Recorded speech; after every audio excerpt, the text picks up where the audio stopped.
Good afternoon बच्चों। आज आपकी हिंदी रचनात्मक लेखन यानी हिंदी क्रिएटिव राइटिंग की पहली क्लास है। और आज मैं आपको सबसे पहले शुरुआत करा रहा हूँ हिंदी क्रिएटिव राइटिंग की अनुच्छेद से। अनुच्छेद से क्यों? क्योंकि ये सबसे ज़रूरी यूनिट है जब आप गद्य लिखते हैं। निबंध सभी ने लिखा होगा, सभी जानते होंगे निबंध के बारे में। निबंध को कई अनुच्छेद मिलाकर लिखा जाता है, जिसे इंग्लिश में हम पैराग्राफ कहते हैं, पैराग्राफ राइटिंग। तो जो पैराग्राफ राइटिंग है वही हिंदी में अनुच्छेद लेखन है। तो यदि हम अनुच्छेद अच्छा लिख लेते हैं और अनुच्छेद लिखना हमें अच्छे से आ जाता है तो फिर हम कुछ भी लिख सकते हैं। कुछ भी का मतलब हम गद्य में निबंध, डायरी, कहानी, जो भी चीज़ें गद्य में लिखी जाती हैं उनको हम बड़े अच्छे से लिख सकते हैं। तो एक अनुच्छेद में होता क्या है? परस्पर संबद्ध 8, 10 या 12 वाक्य। मैं आपको जो टारगेट दे रहा हूँ वो दे रहा हूँ 12 से 14 वाक्यों का। 12 से 14 वाक्यों में जब हम किसी भी विषय पर अपने विचार रखते हैं, कुछ फैक्ट देते हैं या अपनी भावनाओं को प्रकट करते हैं, तो इन सभी को मिलाकर एक अनुच्छेद बनता है।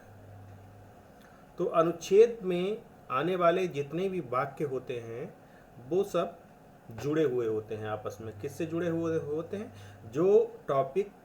जिस टॉपिक पर हम लिख रहे होते हैं उस टॉपिक से जुड़े हुए होते हैं। तो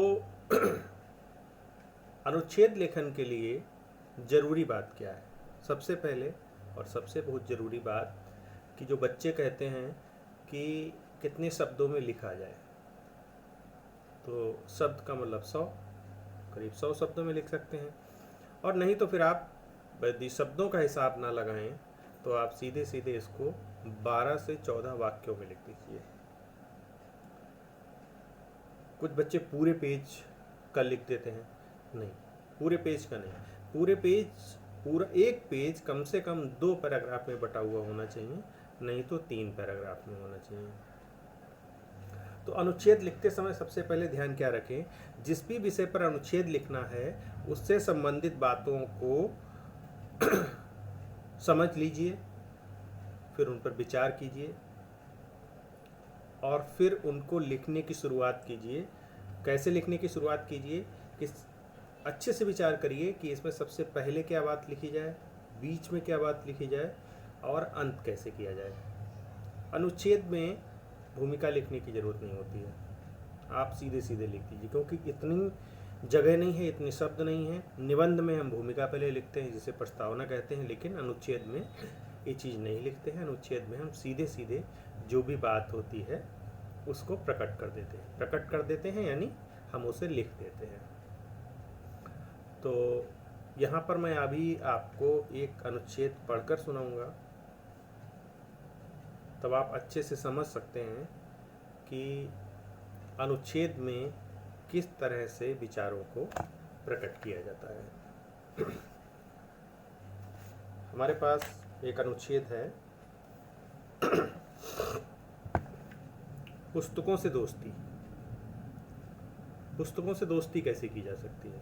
वो हमारी अच्छी दोस्त कैसे हो सकती है? जो टॉपिक यहाँ है वो यही बताता है कि पुस्तकों से दोस्ती कैसे हो सकती है।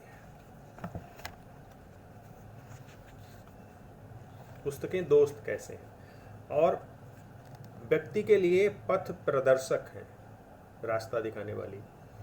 और जो परिवर्तन आते हैं समाज में उनमें पुस्तकों की बड़ी भूमिका होती है, क्योंकि वो हमारे अंदर नए विचारों को पैदा करती हैं।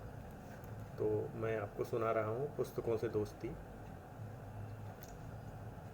पुस्तकें हमारे जीवन में कीमती रत्नों से भी ज़्यादा महत्वपूर्ण स्थान रखती हैं। ये हमारे मन मस्तिष्क को प्रकाशित करती हैं। लोकमान्य तिलक का तो यह भी कहना था कि मैं नर्क में भी पुस्तकों का स्वागत करूंगा, क्योंकि इनमें वह शक्ति है कि जहाँ ये होंगी वहाँ अपने आप ही स्वर्ग बन जाएगा।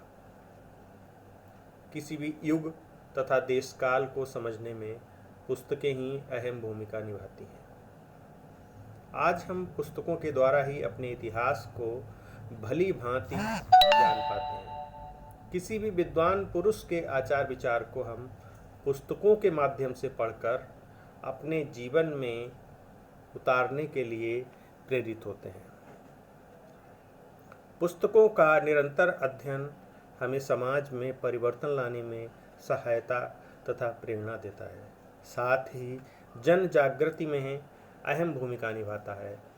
वास्तव में पुस्तकें हमारी सच्ची संगी साथी हैं। इन पर आँख मूंद कर भरोसा किया जा सकता है। बस याद रहे कि पुस्तकों की आड़ में हम किसी गलत या अश्लील साहित्य को अपना दोस्त न मानने लगें। इसमें सावधानी की ज़रूरत है। पुस्तकें ऐसी मित्र हैं जो बिना किसी शिकायत के हमारा मार्ग प्रशस्त करने के लिए अग्रसर रहती हैं और हमें ज्ञान रूपी अमृत से सराबोर करती रहती हैं। इसका एक शीर्षक ये भी हो सकता था, किताबें मेरी सच्ची साथी। शीर्षक एक अनुच्छेद को यदि आपको शीर्षक देना है तो सभी की अपनी अपनी समझ होती है। सभी अपने अपने अनुसार शीर्षक दे सकते हैं।